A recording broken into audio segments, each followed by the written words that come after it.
नमस्ते बच्चों। कैसे हो आप लोग? बढ़िया होंगे, अपनी पढ़ाई बढ़िया कर रहे होंगे। हाँ, तो पढ़ने के लिए स्टार्ट हो नए नए जी के साथ। अपन ने रेशियो चैप्टर स्टार्ट किया था और रेशियो चैप्टर के काफ़ी अच्छे अच्छे सवाल अपन ने डिस्कस किए थे और कंसेप्ट भी सीखे थे।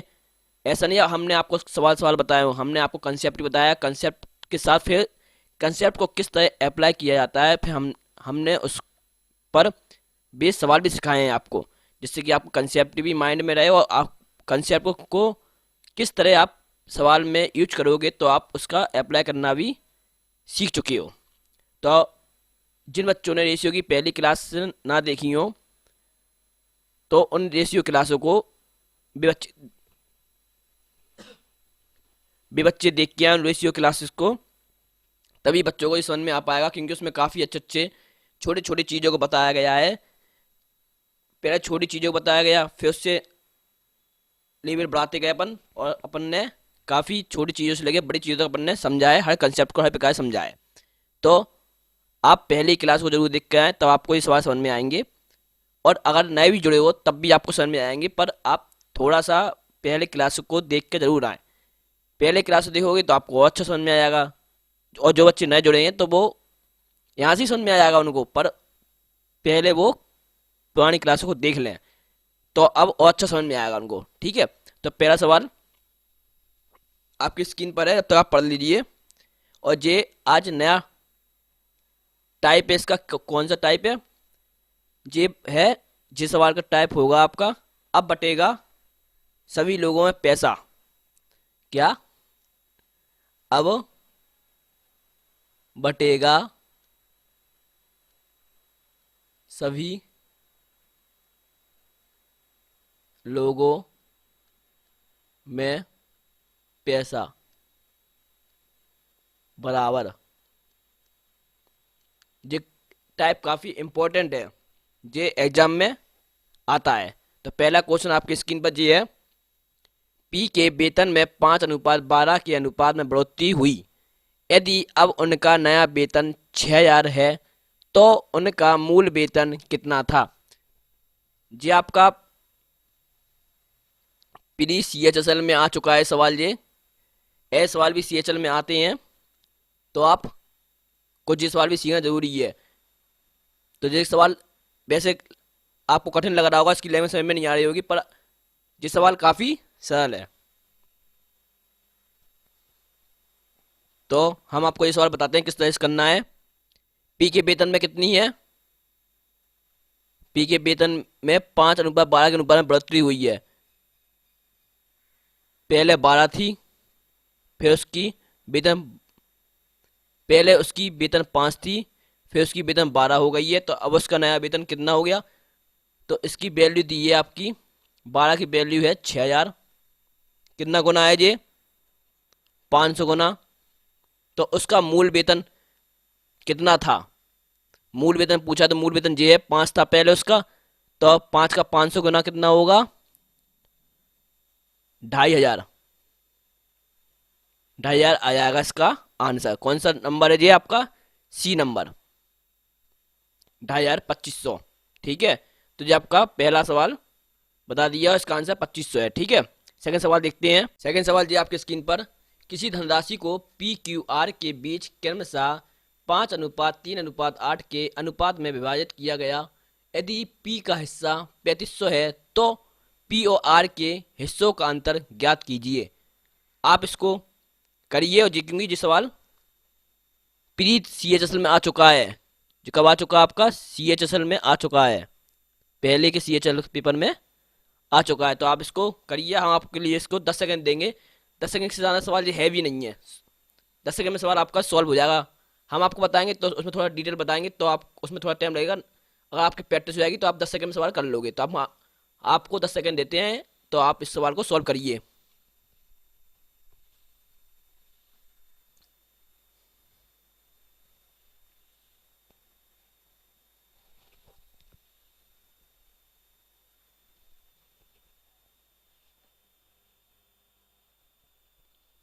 बहुत से बच्चे जो समझदार होंगे उनने उनको सॉल्व भी नहीं करना, और बिना सॉल्व से इसका आंसर बता देंगे। बी नंबर है इसका 21,000। कैसे है? जे पी और आर का कितना डिफरेंस है, 3 का डिफरेंस हो, 3 का मल्टीपल होगा। 3 का मल्टीपल कौन सा होगा, 3 का मल्टीपल केवल एक ही दिख रहा है, 31,000 होता नहीं है, 17,000 नहीं होता, 8,000 नहीं होता। 3 का मल्टीपल एक ही, इसका मल्टीपल दिख रहा है 21,000। इसको सॉल्विंग करना है, इसको सॉल्विंग करना है, इसका केवल देख के जो बच्चा समझदार होगा, जिसने थोड़ी बहुत मैथ भी पढ़ी होगी, तो वो इसका आंसर बी नंबर लगा देगा। 8 और 5 में 3 होता है, तो 3 का मल्टीपल 21,000, केवल एक ही ऑप्शन है, तो बी नंबर इसका ऑप्शन हो गया। ठीक है, तो ऐसे भी सॉल्व किया जाता है। कुछ सवालों को बिना पेन उठाए भी सॉल्व हो जाता है, केवल 10 सेकंड में नहीं लगती, 5 सेकंड, 2 सेकंड में सवाल सॉल्व हो जाता है। जिस सवाल जो समझदार बच्चा होगा 2 सेकंड में सॉल्व कर लिया होगा उसने, कि बी नंबर है इसका, क्योंकि 8 5 में 3 का गैप दिख रहा है, तो 3 का मल्टीपल केवल एक ही है 21,000, और कहीं 3 का मल्टीपल है नहीं है 31,000, 3 से कटता नहीं है, 17,000 3 से नहीं कटता, 8,000 3 से नहीं कटता, 21,000 है 3 का मल्टीपल, 3 से कटता है 21,000। और जिस बच्चों को समझ में ना आया तो हम इसको पूरा डिटेल में बताते हैं, कैसे करोगे आप डिटेल में, कैसे करोगे, इस तरह करोगे। पी क्यू आर के बीच 5:3 अनुपात के 5 3 8 अनुपात है, इनके बीच पी क्यू आर के बीच 5 3 8 है के अनुपात में विभाजित किया गया है। पी का हिस्सा 3500 दिया, पी का हिस्सा कितना दिया है 3500, कितने गुना है 700। तो पी और आर के बीच के हिस्सों का अंतर बताइए, पी और आर के बीच कितने का अंतर है, 3 का अंतर है पी और आर के बीच, 3 का अंतर है, 8 में से 5 जाएगा 3 आएगा, और 3 की वैल्यू पूछी है उसने, 3 का 700 गुना 2100, 3 का 700 गुना होगा आपका 2100। तो इसका आंसर आ गया है 2100। इसमें आप एक जीरो कम कर लीजिए, टाइपिंग जहाँ गलत हो गई है वो, तो जी आ गया आपका 2100 आंसर। पी और आर के हिस्सों का अंतर पूछा था, तो पी और आर के हिस्सों का अंतर हो गया है 2100। ठीक है, सवाल काफ़ी सरल है जी। तो तीसरा सवाल ये आपकी स्क्रीन पर,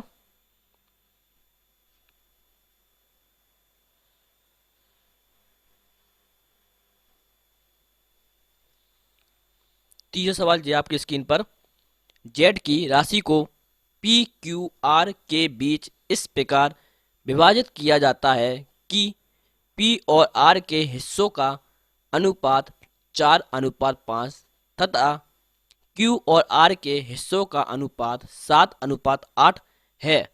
यदि क्यू और आर के हिस्सों के बीच का अंतर 1500 है, तो जेड का मान ज्ञात करें। ये भी आपका CHSL में आ चुका है सवाल ये, तो आप भी इसको सॉल्व करिए। आप पेन कॉपी लेकर बैठे हो, बाकायदा आप नोट्स बनाइए, जिस जिस तरह एक पेड बैच होता है, हम उसी तरह आपको पढ़ा रहे हैं, बिल्कुल एकदम फ्री में, और बेस्ट लेवल के क्वेश्चन है ये। अगर आप पेन कॉपी लेकर बैठे हो तो आप इसको सॉल्व करते जाइए, अपने नोट्स बनाते जाइए, तभी आपको कुछ फ़ायदा होगा। ये नहीं कि आप वीडियो खोले और देख रहे हो, पेन कॉपी लेकर बैठिए और सॉल्व करिए इन सवालों को। आप कहीं भी मिला लीजिए, ये क्वेश्चन बेस्ट क्वेश्चन है आपके एग्जाम के पॉइंट ऑफ व्यू से, ये क्वेश्चन आते हैं आपके। ठीक है, तो ये सवाल बताते हैं इसका सॉल्यूशन, और वीडियो को लाइक करते जाइए, वीडियो को लाइक करिए। अच्छा लगेगा कौन, अच्छा लगेगा वीडियो को लाइक करोगे, आपको क्या यार, नहीं करोगे लाइक तो बेकार रहेगा। आपको क्या यार, लाइक कर दीजिए, क्या होता है। ठीक है, तो तीसरा क्वेश्चन का सॉल्यूशन बताते हैं हम। पी और आर के हिस्सों का अंतर, पी क्यू आर, पी और आर के हिस्सों का अंतर कितना है 4:5 है।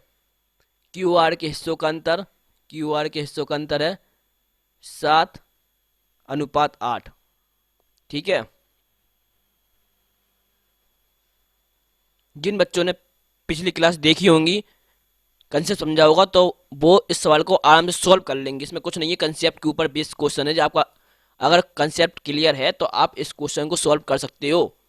इसमें क्या कॉमन है, आर है तो आर को बराबर करो। हम आपको बताते हैं किस तरह से इसको सॉल्व कराया जाता है सवाल को। आर है तो आर को बराबर कीजिए, आर कॉमन है तो कितना, ऊपर कितना है आर में 5, नीचे है 8, तो बराबर कीजिए तो ऊपर कर लीजिए आप 8 का मल्टीप्लाई, नीचे कर लीजिए आप 5 का मल्टीप्लाई, ऊपर कितना होगा पी क्यू आर कितना बनेगा, पी क्यू आर 8 चौको 32, आर होगा 8 पंच 40, 5 35, ये आपका अनुपात हो जाएगा, पी क्यू आर का अनुपात हो जाएगा ये आपका 32 35 40।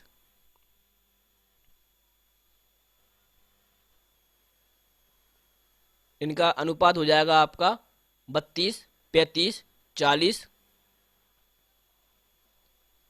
आई होप आपको समझ में आ गया होगा कि पी क्यू आर का अनुपात किस तरह निकालते हैं, 32 अनुपात 35 अनुपात 40। और जिसको समझ में ना आया तो पहले ही क्लास से आप देख लीजिए, कंसेप्ट उसमें हमने आपको सब कुछ बताया है। ठीक है, तो पी क्यू आर का अनुपात बन गया है 32 अनुपात 35 अनुपात 40। और क्या दिया उसने, क्यू और आर के हिस्सों के बीच का अंतर 1500 है। क्यू आर के हिस्सों का अंतर कितना है 5, 5 की वैल्यू कितनी है, क्यू और आर के हिस्सों के बीच का अंतर 1500 है। क्यू आर के हिस्सा कितना है, अंतर कितना है 5, और 5 की वैल्यू कितनी है 1500, कितने गुना है 300 गुना। ठीक है, और जेड का मान ज्ञात कीजिए।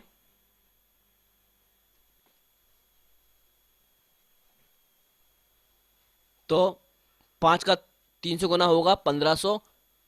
क्या पूछा उसने, जेड का मान ज्ञात कीजिए। जेड क्या था, जेड एक पूरी राशि थी, क्या थी, पूरी राशि थी, जेड की राशि, जेड पूरी राशि थी जो आपकी पी क्यू आर में क्या हो गई, अनुपात में बढ़ गई। तो इन तीनों का योग जो पी क्यू आर का अनुपात है वो उसका योग, तो 32 35 40 का योग होता है आपका 107। तो 107 का 300 गुना करोगे आप, कितना होगा 3 सत्ते 21, 3 एकम 3, 0 0, 3200, 32 और 100 आपका आंसर होगा। जो अगर आपका 32 और 100 जो आपका आंसर होगा। इसमें कौन सा ऑप्शन है, बी, बी है शायद, बी है इसमें। अरे टाइपिंग वाले ने कितना मिस्टेक कर दिया, 32 100। ठीक है, तो आपका ये ऑप्शन हो जाएगा बी नंबर। तो आपका आंसर है 32,100, आपका आंसर है। पूरी जे आपकी हो गई जेड की पूरी राशि। जेड का मान ज्ञात कीजिए। तो जेड क्या थी, जेड एक पूरी राशि थी आपकी जो पी क्यू आर में डिवाइड हो गई थी। तो पी क्यू आर को तीनों का अनुपात जोड़ोगे आप और आपका वही जेड का मान होगा। जिन बच्चों को समझ में ना आया फिर से आपको समझाते हैं हम। पी क्यू आर दिया था, पी क्यू आर आपको दिया है, पी क्यू आर के हिस्सों का अंतर भी दिया 4 5, और क्यू आर के हिस्सों का अंतर दिया है 7 8। तो आर को बराबर कर लिया अपन ने क्योंकि दोनों में कॉमन है। ऊपर कर दिया 8 का गुणा, नीचे कर दिया 5 का गुणा, 8 चौको 32, 8 पंच 40, 5 सत्ते 35। तो पी क्यू आर का आपका अनुपात हो गया 32 35 40।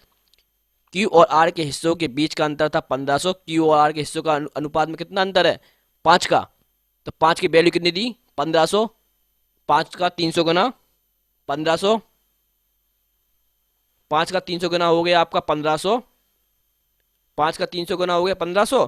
और आपको क्या पूछा, जेड का मान पूछा। जेड क्या थी, एक राशि थी जो आपकी पूरी पी क्यू आर में डिस्ट्रीब्यूट हुई थी आपकी अनुपात में। तो आपका जो पी क्यू आर का अनुपात है उसको जोड़ लोगे आप, तो 32 35 40 का योग होगा आपका 107, और 107 का 300 गुना 32,100 आपका आंसर आ जाएगा, जो आपका बी नंबर ऑप्शन है आपका। ठीक है, तो ये सवाल आप जरूर लगाइए कॉपी में, और वीडियो को लाइक कीजिए, चैनल को सब्सक्राइब कीजिए। और जो सवाल आपको समझ में ना आया हो तो आप कमेंट बॉक्स में उसका नंबर लिख दीजिए कि आपको कौन सा नंबर का सवाल समझ में नहीं आया, तो हम उसको कोशिश करेंगे आपको उसको दोबारा बता सकें हम।